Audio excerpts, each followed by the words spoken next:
All right. Hello, this is Brooks, the Operations Director of Asian Efficiency. Hello, everybody. This is Tan, founder and CEO of Asian Efficiency, where we help people become more productive at work and in life. All right. And you'll see I am very prepared for today's episode. I am wearing red. And just before we started recording, I ate a dan tat, which is like a Chinese egg tart that my wife bought this morning. I ate that purely for research purposes for this episode, no other reason. But yeah, we're going to be talking about just so happens when we were planning these episodes out that we realized that we would have an episode that was releasing just before what in Vancouver we tend to call Chinese New Year, because it's a very high Chinese population, but probably more accurate to call it Lunar New Year. So we thought it would be fun to do an episode all about that, especially since we are Asian Efficiency, and it seems amazing that it's taken about almost 300 episodes to actually get to this topic. But we thought it would be fun. But before we do that, what we always like to do is we always like to start each episode with our top 3 resources. So these are 3 things that are making us more productive or we're really enjoying right now. So I'll roll in and share the top 3 resources that we came up with this week. So number 1 is an app called Just Timers. And like it says on the tin, it's an app that allows you to just create multiple timers. So you can have timers set for reading, for napping, I guess for Pomodoro if you want, maybe for coffee. You can create all these different timers in a really simple interface. Unfortunately, this is iOS only, not Android, but it works really well with Siri. So you can create Siri shortcuts and Siri voice activation just from for each of your timers. So I've been using it for a while. It's really handy. That's number 1. Number 2 is the Logix. That's Logix with 2 I's. Peel's AirPod case. Now, I've never been an AirPod case person. One of the things I really like about the AirPod case is how slim and minimal it is. So I've never wanted to bulk it up with a case. However, my son, of all people, we were shopping the other day and he found these and we tried it on.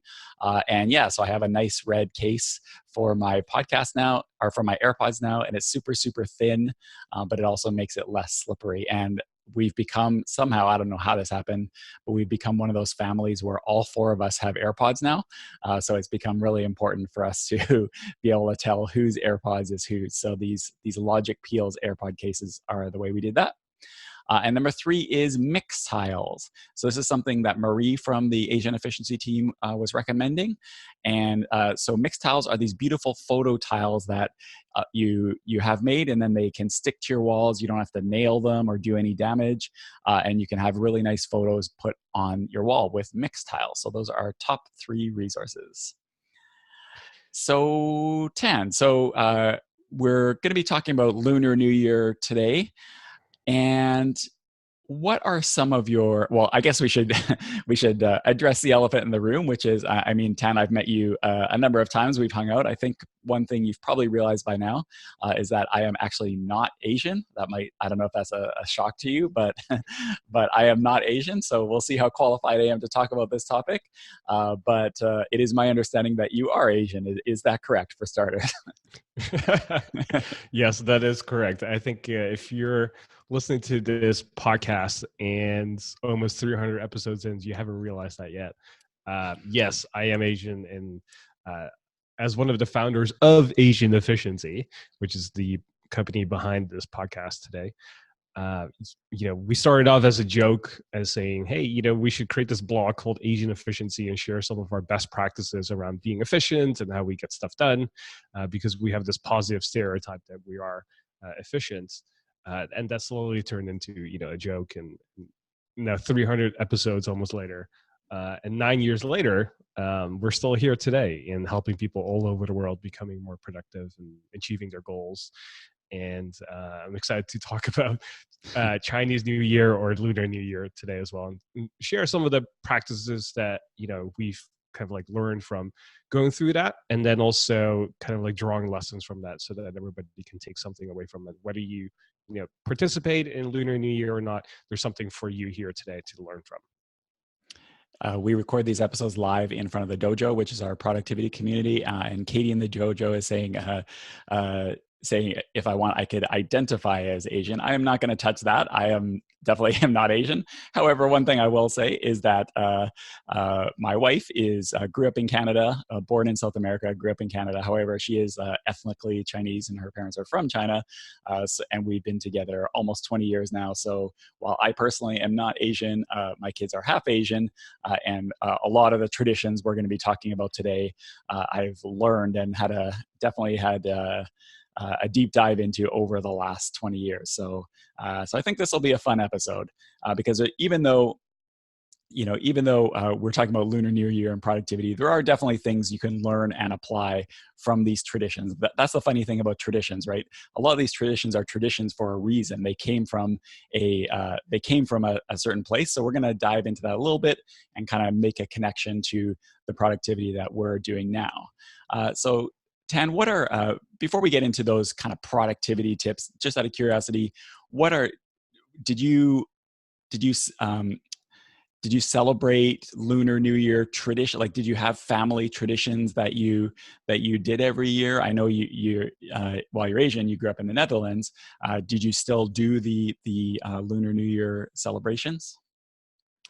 Yeah, absolutely. Every year, this is usually around February or so, right? So if you're growing up as a kid in the Netherlands, the New Year always starts on January 1st for most people, right? And if you're listening to this and you're like, oh my gosh, like, it's almost February now and I still haven't made a lot of progress on my New Year. Well, guess what? You get a second opportunity now because now it's Lunar New Year. So you can use this as a foundation as well to continue to work on your goals or just use this as a reset. And when I was growing up, to my parents, this was always a big deal, and the traditional New Year as well. But for me, it was all about the red envelopes. And if you're not familiar with this concept, so when you're a kid, um, most of the time when I was growing up, I wouldn't see my parents' friends that often. Like I would come with them every now and then, but I would rather stay home and play video games. And so when it's New Year, you have to come out of your shell and then visit all your parents' friends and family members and cousins and people you haven't seen in a while, because there's now an incentive. Because when you visit them, they will give you this red envelope, and in this red envelope is money. And so I was always looking forward to this time of year because this is the time of year I would make bank. This is the time of year when I would make so much money as a little kid just for showing up, right? So I would go visit family, and then you would get like $5 here, $10 there, and then if it's like your grandparents or people really close to your family, they would give you more money. And sometimes I would get like $100 bill in my red envelope. And I'm like, whoa, this is crazy. And I think the most I've ever collected in one year was close to like $500 or $600 in just red envelopes. And then my parents would take some of that, and I would have some of that for myself. So that was always my favorite memory growing up, is just, okay, this is the time of year I have to dress up again and like visit all my family and friends of my parents. And then it was always, a time of year where my parents would go crazy when it comes to cleaning the home. Right. And I never understood why. And they would have these like fruit trees at home and like have all these different rituals. And as a little kid, I was just like, oh, okay, sure. I'm just here for the money. I don't care about anything else. But now growing up, I understand why they did that. Yeah, obviously, I didn't grow up with Chinese New Year, Lunar New Year celebrations. I grew up in very small, uh, let's just say, not very diverse logging towns here in British Columbia. However, as I mentioned, I've had a pretty big crash course in it in the last almost 20 years I've been with my wife. And one thing, definitely, it's funny you say that about the red envelopes. My kids, they really have no interest in speaking or doing anything Cantonese related, Chinese related. However, the one time a year they are very happy to speak Cantonese, and they figured this out at a very young age, is at Chinese New Year when they go to their grandparents and say the Cantonese phrase for Happy New Year, and then hoping to get the red envelopes. And yeah, when I first started dating my wife, we actually, or not when I started dating her, when we got engaged. I actually gave up my apartment and moved in with my in-laws for a couple of years while my wife saved up for our first house. So yeah, when Chinese New Year rolled around, I would have no idea what was going on. But yeah, like you said, everything's getting big time cleaned up. There's food all over the place. There's people visiting.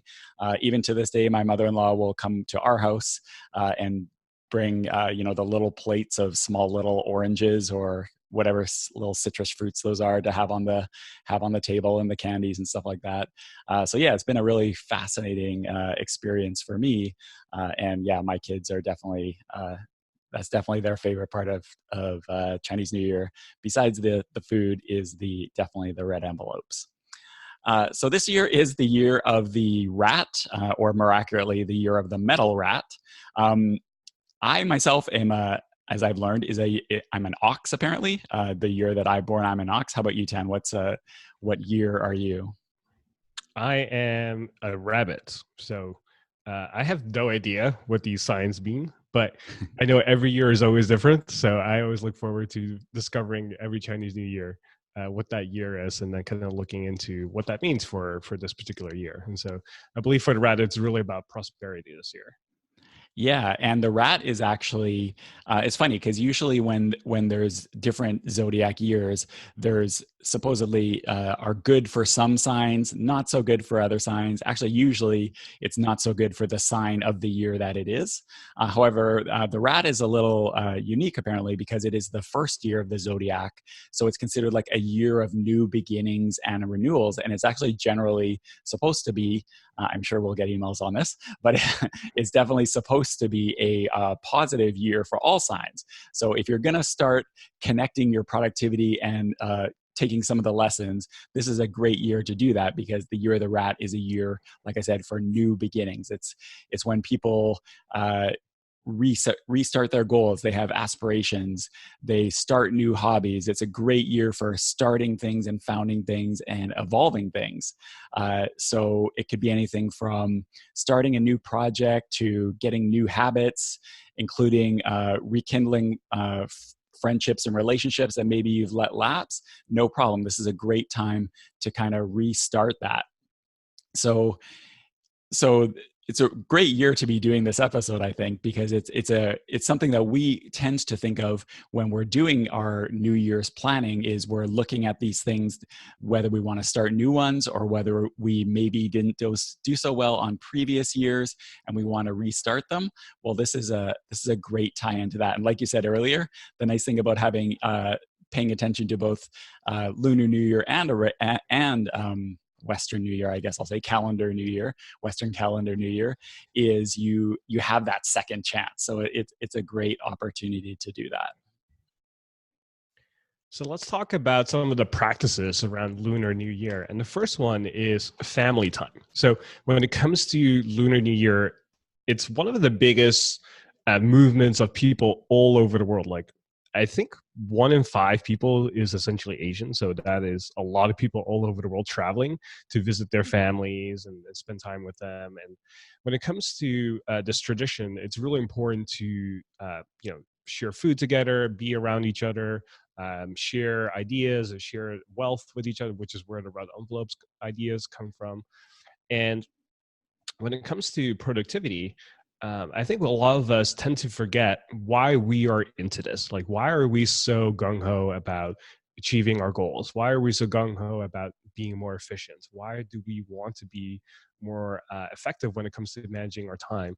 And if we really distill it down, it really comes down to spending quality time with our family, people that matter most to us, whether it's your brother, your siblings, your mom and dad, your own kids, your significant other. Family time is really important. And I think this is a universal thing among all of us. And if I look back at all the clients that I've worked with and people that we've impacted, a big theme oftentimes when it comes to why they want to be so productive is so that they have the time, the energy, and focus to be able to say, hey, I want to spend this Saturday with my son and take him to soccer practice and watch him play a game and stuff like that, right? Or I want to be able to take my daughter out for a nice dinner and sit together with her and kind of catch up and see how I can be a great parent to her and offer advice and all that stuff. And so I think it's something that all of us need to remind ourselves of more often is that, yes, we can schedule in family time, right? I know every Chinese New Year, I'm going to get phone calls from all these different people. I'm going to see them at the family gathering and all that stuff. But we don't have to wait once a year to connect and be with these people. We can do it throughout the whole year, right? And so I think what's really important for all of us is just to remember that if we are in constant communication with the people that matter most to us, that generates a lot of like happiness and prosperity, and that brings us a lot closer. So I think don't forget sight of what's really important to you here, and that is family. Yeah, and I'm glad you brought that up. And that's actually it's a good thing to keep in mind that even though this episode is themed with the Lunar New Year and we're kind of revolving things around that, if that's not a holiday that resonates with you or that's not a topic that resonates with you, no problem. Substitute any kind of quote unquote excuse that works for you, that you can apply these, because all the things we're going to be talking about really can apply to any kind of connection based situation throughout the year. And it can be really, really difficult to fit in time for the things that this family time, this connection time. That's why nice holidays do make a great anchor for that. So whether it's Lunar New Year, whether it's I know Thanksgiving in the United States is a big deal, from what I understand. There's all sorts of different wherever you are. There's all sorts of different events. My wife, after graduating university, she actually moved to Hong Kong for a number of years before the handover, and then during the handover, and then after the handover. And she said before the handover was great because you had all the Chinese holidays that you would celebrate and focus on, but you'd also have the British ones. So it was a great combination. So there'd always be something that you could be targeting to spend time with family, to spend time with friends. And if you're listening to this and you're thinking, oh man, I just don't have time to connect as well as I would like to throughout the year, we have a lot of tools for that. So we have articles and podcasts about how to plan a perfect week, how to prioritize your to-do list in the dojo, our productivity community. We have courses specifically on those topics. So if you decide that making those connections, that spending more time with family is the reason why you are productive, which I think is a lot of us, if we, like you said, you get down to that root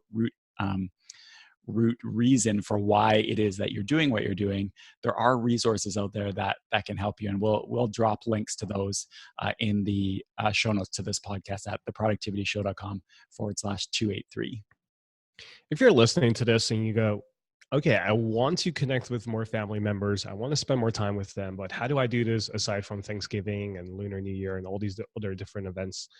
An easy way to think about this is that the more you focus on this particular area, the more likely it is for you to come to this fruition where it actually is going to happen and it's going to unfold in your life. And so a lot of times when we just kind of consider it as an afterthought, like, oh yeah, I'll spend time with my mom whenever, guess what? It usually just doesn't happen because something will come up at work and that will take priority, or something happens with your kid and that takes priority. And then, obviously the last thing you want to think about is like, oh yeah, I should call my dad, or I should spend time with my grandpa, or I shouldn't spend more time on the phone with my brother or sister, and so on, right? And so that just gets easily pushed aside if we don't actively focus on it. And so a way to kind of address that is by saying, okay, what if I put that first on my calendar or on my to-do list before anything else, right? So what if you put it on your calendar to call your mom every Sunday, right? And I used to get made fun of when I told people that I put it on my calendar to call my mom every Sunday. They go, well, that sounds so inorganic, like that's so technical. Like, why would you do that? That should be super organic. Like, why would you need a repeating event on your calendar or a task manager to make that happen? Like that's kind of weird, Tam. And I go, well, maybe it is a little weird, but if it helps me reconnect with my mom, that is the most important thing, right? And my mom loves the fact that I call her every single week, right? And that makes her feel loved, and that is what shapes our relationship. And same thing with my dad. And if it takes a repeating event on my calendar to make that happen, then that's what it takes, right? So at the end of the day, nobody cares about that, because at the end of the day, all my mom cares about is that she has been in constant communication with her son. Same thing with my dad, same thing with my brothers, right? And they don't really care how it actually happens. And so I don't like to trust my memory or rely on myself to say, hey, yeah, I'm going to call them every Sunday and make it a habit. Um, by making something mechanical, like a repeating event on your calendar or your task manager, you can make all these beautiful things happen in your life. And so I would highly encourage you to check out the blog posts, the podcast episodes we've done on these topics, on like planning your week and how to prioritize stuff. We have tons of courses inside the dojo as well. So if you just go to theproductivityshow.com/dojo, you can enroll there and check those courses out. But there's nothing bad about making this mechanical or making this a process, because at the end of the day, the result is really what matters the most, and that is having a great relationship or spending quality time with your family. Yeah, one thing we also do is in my family, we at least once we try to do a big family trip, and when possible we try to do it so that it interacts with other family that we don't get to see as often. So for example, hopefully hopefully my in-laws aren't listening to this podcast. I don't think they are, but however, we just put a big anchor trip up that we're going for a trip in spring break. We're going on a cruise, which I've never been on a cruise before, so I don't know what if I'm going to end up jumping off the ship halfway through. I'm not really sure, but we have a cruise and visiting Disneyland with my in-laws extended family. It's not a trip that I am super looking forward to, I have to admit. However, from a family perspective and a getting to spend time with my kids getting to spend the time with their cousins, with other extended cousins, it's really, really important. So what we did is, again, we never make time to see these people.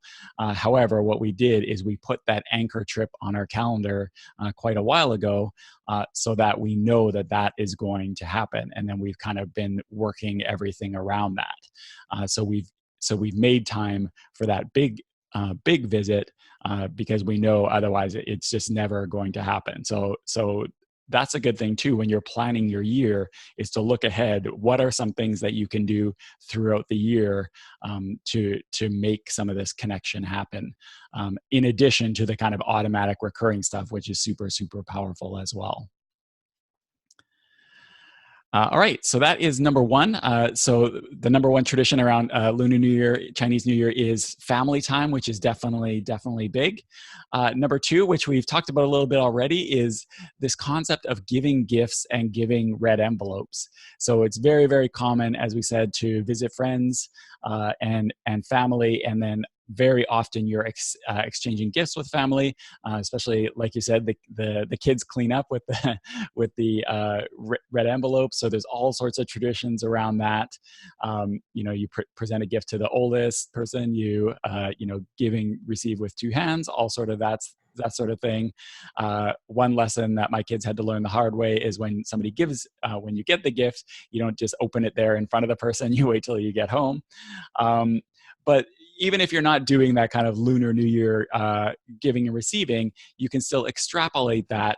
And in a kind of more broader productivity standpoint, gifts and thoughtful gestures can be super, super powerful for building relationships with people that you want to spend time with, get to know better, or keep relationships going. We talked about this quite a bit in a recent episode, TPS276, about productive networking, kind of the power of gifts there. And I just wanted to do a shout out to a book that we've covered recently on the podcast, which is Giftology, which is all about how you can apply gift giving to the relationships that you either have or you want to have. So for me, when you mentioned the red envelopes, I kind of got ripped off on this whole concept, because the way it generally works is if you grew up in, say, a Chinese or an Asian household, is when you're a kid, like you said, you get all these red envelopes, so you're getting all this money, but then when you're an adult, the tables turn and you are giving out red envelopes left, right, and center. So for me, I didn't get the getting part when I was a kid, but now that I'm an adult, I spend all my I spend all my time giving out red envelopes at Chinese New Year. So I got the short end of the red envelope stick. Well, that happened to me too after I turned 25 or so. Because technically you're allowed to receive gifts if you're still single and you're still not married yet, right? So you're technically allowed to receive gifts. So I might get gifts until I'm 81, but who knows? Maybe my fortunes will change over time.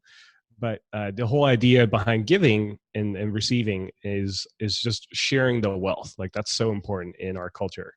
And there's a big element of like good luck as well. Like we want to share the wealth and share prosperity with the people that are close to us. And one of the things I've always remembered growing up was there was a time when my parents wouldn't see eye to eye with certain friends, and I would kind of like know that because I wouldn't be able to spend time with with my friends, the sons or the kids of the friends that my parents didn't get along with or didn't see eye to eye about certain things.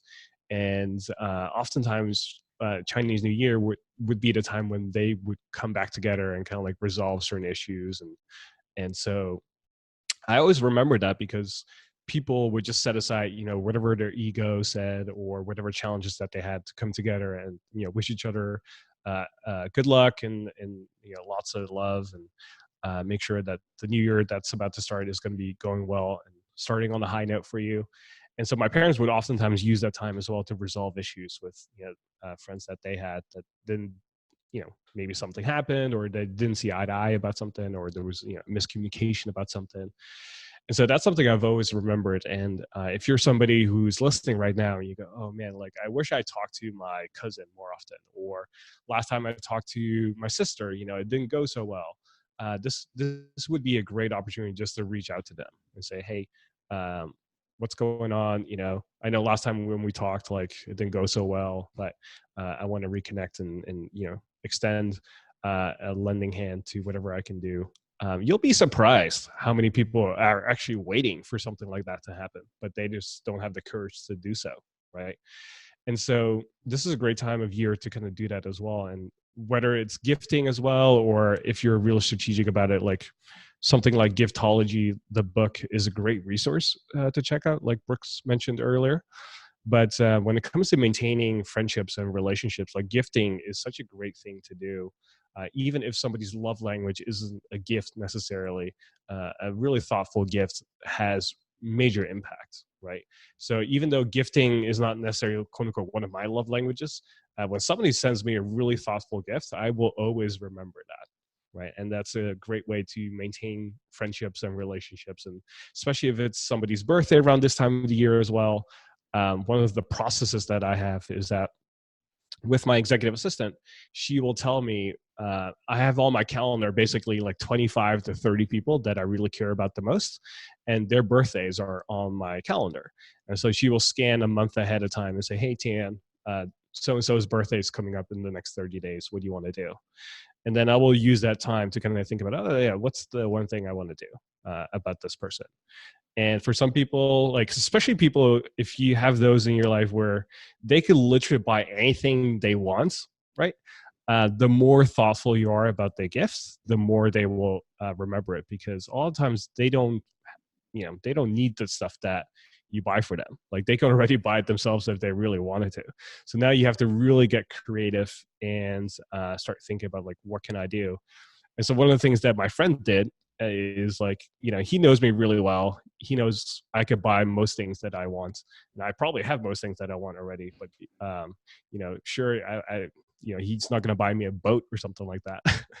But one of the things he did is he created a presentation and he started to roast me as part of his presentation. And that was one of the best gifts he could give me, because he could only he was the one of the very few people who could roast me and then share all these different things as a gift because of our relationship, but also monetarily, like it was priceless, right?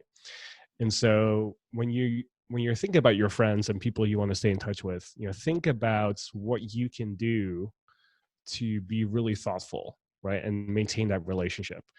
And up to this point, we've talked about like, oh, you want to be in communication with people, talk to them on the phone, or set up a dinner and see them, and that's one way to stay in touch with people. But another way um, is just to send really thoughtful gifts. So I think that's one thing that everybody can benefit from is, if you spend more time just coming up with thoughtful gifts, you'll be surprised how far that will go.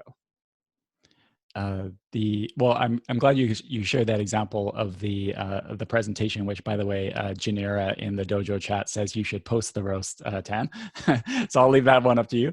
But it is a good point that when we talk about gifts, it doesn't necessarily have to be something expensive or like big and flashy. It could be a handwritten note with just a note saying, "Hey, I was just thinking about you. Remember that time we dot dot dot." It could be just the gift of time. Like if it's somebody you, like you said, you haven't talked to or seen a long time, what tends to happen is we kind of lose touch with somebody, and then we feel embarrassed because we haven't reached out when we feel like we quote unquote should have. And then just that friction of and that embarrassment of how we haven't reached out to the person becomes a barrier to reaching out to them, even if there is no like real negative thing that happened. It's just the fact that we haven't reached out to them becomes yet another barrier to reaching out. I'm just laughing because in the dojo chat there's a chant of post the roast, post the roast. uh, but yeah, so gifts don't have to be sending somebody an iPad or something like that. Even the smallest gesture, if it's thoughtful, can have a really outsized impact. Yeah, and if you're having trouble thinking about, okay, how do I create a thoughtful gift? Go check out Giftology, the book, right? So we'll have a link to it in the show notes as well. Just go to theproductivityshow.com/283, or just go to your podcast app and just look for the link there. But really easy resource. Another thing is just to think about what is something that they really want to have, but they would never purchase for themselves, right? So that's another thing. And sometimes that is a little bit more pricey than others. And also, if you know that they're big fans of something, um, I would always look into that. So, for example, if somebody loves a sports team, buy them a hat or something, or like a jacket or something like that, or even the latest jersey or something like that, right? Or if you're really out of ideas, if that person has a partner, ask the partner, and the partner will oftentimes know what they would really like or consider thoughtful. So these are some just avenues to consider. Alice in the dojo says she's given giftology as a gift. So that's some next level giftology right there. That's pretty impressive. All right, so we've talked about two traditions so far. So number one, family time. Number two, giving gifts and red envelopes. So we'll go to number three, our third kind of Lunar New Year tradition that we feel is really powerful, and that is spring cleaning, or the concept of cleaning up at Lunar New Year, which my understanding anyway, the traditional basis for that is you're sweeping away the evil spirits. You're cleaning things out, getting all the evil spirits that might be lurking in the dark corners and behind those heavy furniture that never gets moved. You're sweeping all that away so that you can start fresh in the new year. So the traditionally, windows are washed. The things that rarely get cleaned are cleaned. You're making sure that where you are is spotless for visitors. I've even heard of people who get rid of all their underwear at the start of each Lunar New Year because they want to start the new year fresh with fresh underwear. I'll leave it up to you whether you want to do that or not. That's just something I've heard of. But yeah, the idea and the kind of like the productivity idea is the way you can apply this is the obvious, which is the decluttering. So it's a great excuse, it's a great time to do that decluttering of your workspace, your home. It could include a digital declutter, which we have a dojo course on how to do a digital declutter, and just getting rid of things that are unnecessary, services that you're not using anymore, keeping your desk free from clutter. And we've got articles and resources on that about this concept of clearing to neutral, which is a really powerful productivity technique, which we've talked about in the past. And we have some blog posts and articles all about optimizing your workplace for productivity and getting more done. So again, in the show notes, we'll have links to those. One thing I'm going to implement for 2020 on a more systematic basis is a quarterly declutter and purge of my office. So traditionally, I try to keep it not too messy, but stuff builds up over time. So I've got it in my OmniFocus in my task manager once a quarter to just go through and just do a violent purge of everything that is not necessary anymore. So that's something that I'm actually going to implement in 2020 as part of my kind of Lunar New Year reset. I remember growing up around this time of the year, my parents would like go crazy when it comes to cleaning. And my parents were like growing up, I wouldn't call them like neat freaks whatsoever. Like my parents are pretty casual when it comes to keeping things clean. Um, and I think that's a habit that I picked up too. It's like, it's all right. Like, this kind of looks clean. But no, when it's like Lunar New Year, everything has to be clean. Like, there's no spot on the window anywhere. When it comes to like your couch, we would lift up the couch and make sure everything underneath the couch was like gone. And the rest of the year we would never do that. But during Lunar New Year, we would do stuff like that. And so I remember, having to help out with cleaning stuff and making sure everything looks spotless and everything. And when I think about how we apply this to our personal life, I mean, like on a day-to-day basis, I don't do enough cleaning whatsoever. If anything, I'm really good at doing it the opposite way of like cluttering as much as I can without actively being aware of it. But what I took away from this thing, this actually inspired me to do this for this year, is I have a housekeeper coming every other week. And I know that your environment makes such a big impact on your productivity that I've decided that, you know what, I want her to come every single week. Because if I start my week with a, desk free, kind of like clutter free desk where everything is like away, it's super clean and super nice, and like everything smells nice and everything looks good and everything looks streamlined, I'm going to be so much more productive. And so I'm going to make a quote unquote financial impact on this, but also I'm going to make a personal commitment to this to say, hey, I want to start every single week with my desk super clean, right?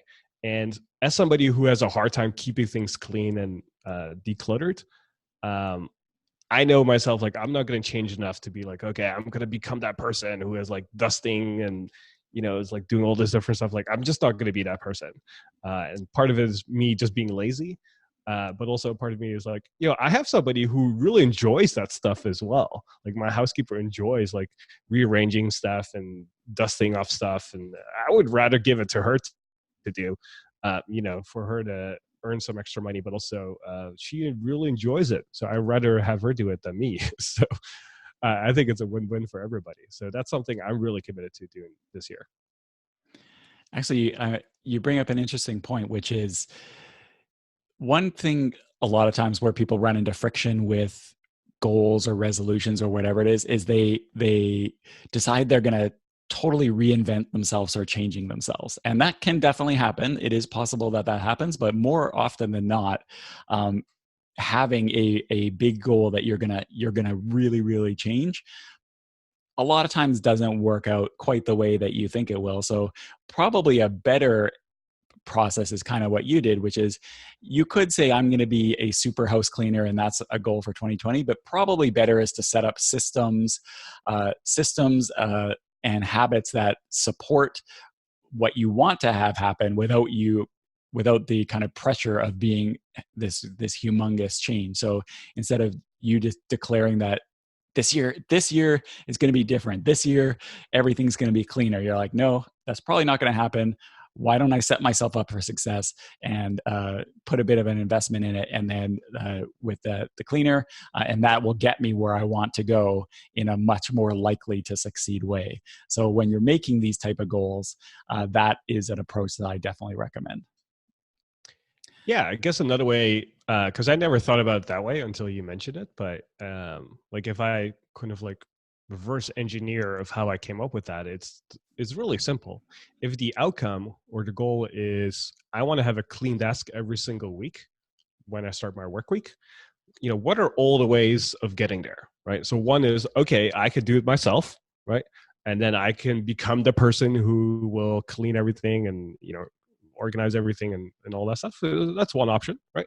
Another option would be, I have a living partner with me and I tell that person like, hey, could you do that for me every single week or something, right? Or I could have a housekeeper who already comes here every other week and do that.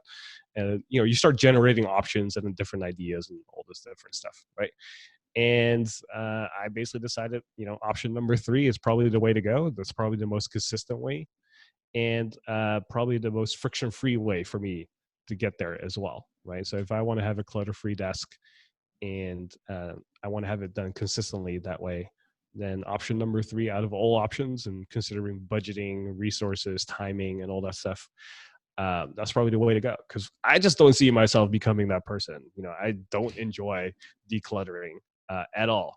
I know it's important and I do appreciate the outcome, but doing it myself, no, please, no, thank you.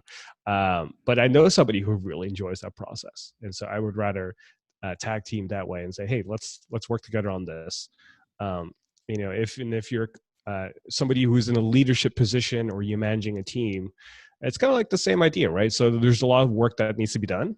And what if you give work that you don't really enjoy doing or that you're terrible at, and you give it to somebody who's really good at it or they really enjoy doing it, right? And you kind of divide and conquer that way with your team.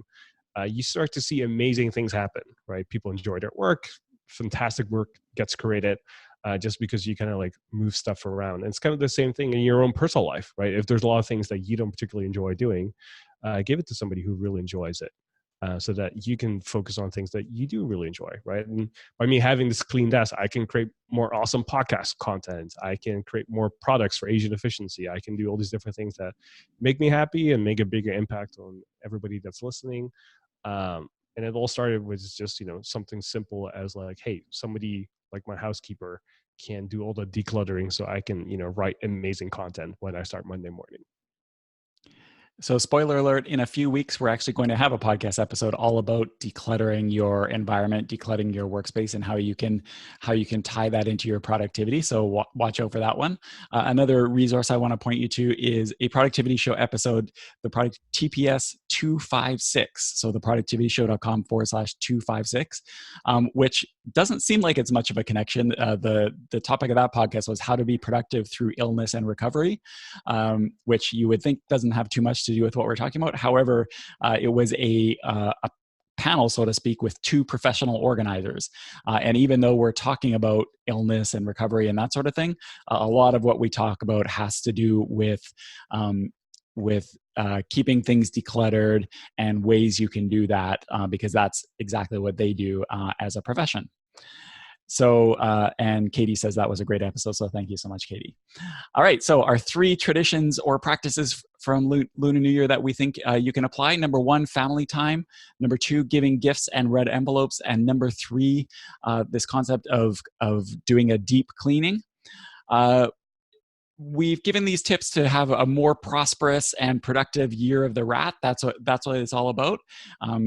Being able to translate this into a more productive next year coming up.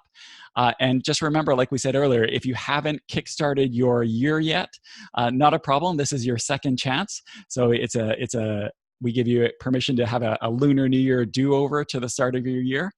So just over the course of the year, just make small changes in each of these three areas that we talk about, and just keep improving all year. So Kaizen all the way. So thank you so much for listening.